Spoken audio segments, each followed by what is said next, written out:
ಕಗ್ಗಲಿಪುರ ಕೆರೆ ಒತ್ತುವರಿ ಪ್ರಕರಣಕ್ಕೆ ಸಂಬಂಧಪಟ್ಟಂತೆ ರವಿಶಂಕರ್ ಗುರೂಜಿಗೆ ಹೈಕೋರ್ಟ್ ಇವತ್ತು ಕ್ಲೀನ್ ಚೀಟ್ ಕೊಟ್ಟಿದೆ. ಈ ವಿಚಾರಕ್ಕೆ ಸಂಬಂಧಪಟ್ಟಂತೆ ಸಾಕಷ್ಟು ಚರ್ಚೆ ಕೂಡ ಆಗಿತ್ತು. ಇದು ಕಗ್ಗಲಿಪುರ ಕೆರೆ ಒತ್ತುವರಿ ಪ್ರಕರಣಕ್ಕೆ ಈಗ ಬಿಗ್ ಟ್ವಿಸ್ಟ್ ಸಿಕ್ಕಿದೆ.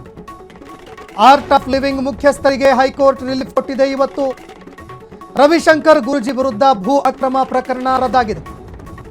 ರವಿಶಂಕರ್ ಅವರ ವಿರುದ್ಧ ಭೂ ಅಕ್ರಮ ಪ್ರಕರಣ ಕೇಳಬಂದಿತ್ತು.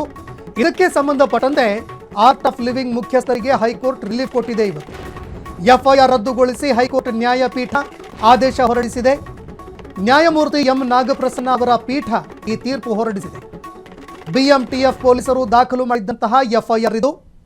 ಬಿಎಂಟಿಎಫ್ ಕೇಸ್ಗೆ ಈಗ ಬೆಲೆಯೇ ಇಲ್ಲದಂತಾಯ್ತಾ ಅನ್ನೋ ಪ್ರಶ್ನೆ ಕೂಡ ಎದುರಾಗ್ತಾ ಇರುವಂಥದ್ದು.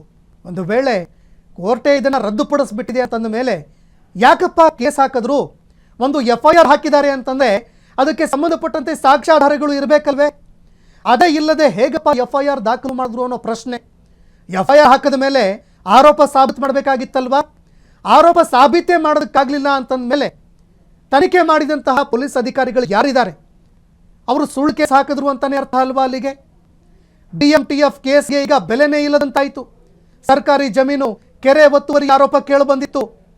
ಹಾಗಾದರೆ ಸಾಕ್ಷ್ಯಾಧಾರಗಳ ಕೊರತೆ ಇತ್ತ ಅಥವಾ ಸಾಕ್ಷ್ಯಾಧಾರಗಳನ್ನು ಸರಿಯಾಗಿ ನೋಡಿಕೊಂಡು ಕ್ರಮ ಕೈಗೊಳ್ಳಬೇಕಾಗಿದ್ದಂತಹ ಅಧಿಕಾರಿಗಳು ಸಾಕ್ಷ್ಯಾಧಾರಗಳನ್ನು ನೋಡಲಿಲ್ವಾ ಅಥವಾ ಸಾಕ್ಷ್ಯಾಧಾರಗಳು ಇದ್ದೂ ಕೂಡ ಸರಿಯಾಗಿ ತನಿಖೆ ಮಾಡಲಿಲ್ವಾ ಅನ್ನೋ ಪ್ರಶ್ನೆ ಇಲ್ಲಿ ಎದುರಾಗುತ್ತೆ.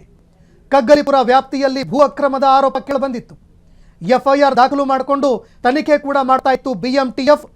ಈ ಹಿಂದೆ ಬಿಎಂಟಿಎಫ್ ಪೊಲೀಸರು ತನಿಖೆ ಕೂಡ ಮಾಡಿದ್ರು. ಆದರೆ ಆಧಾರಗಳಿಲ್ಲದೆ ಗುರುಜು ಹೆಸರನ್ನ ಸೇರಿಸಲಾಗಿದೆ ಅಂತ ವಾದ ಮಂಡಿಸಿದ್ರು ವಕೀಲ ಪಿ ಪ್ರಸನ್ನ ಕುಮಾರ್ ಅವರು. ಇದೀಗ ಕೋರ್ಟು ಈ ಪ್ರಕರಣವನ್ನೇ ರದ್ದುಪಡಿಸಿದೆ. ಇದು ಯಾರು ತನಿಖೆ ಮಾಡ್ತಾ ಇದ್ರಲ್ಲ ಅಧಿಕಾರಿಗಳು, ಅವರ ಕಪಾಳಕ್ಕೆ ಕಪಾಳ ಮೋಕ್ಷ ಆಯಿತು. ಕ್ಷಣ ಕ್ಷಣದ ಸುದ್ದಿಗಳಿಗಾಗಿ ಫ್ರೀಡಂ ಟಿವಿ ಸಬ್ಸ್ಕ್ರೈಬ್ ಮಾಡಿ, ಲೈಕ್ ಮಾಡಿ ಹಾಗೂ ಫಾಲೋ ಮಾಡಿ.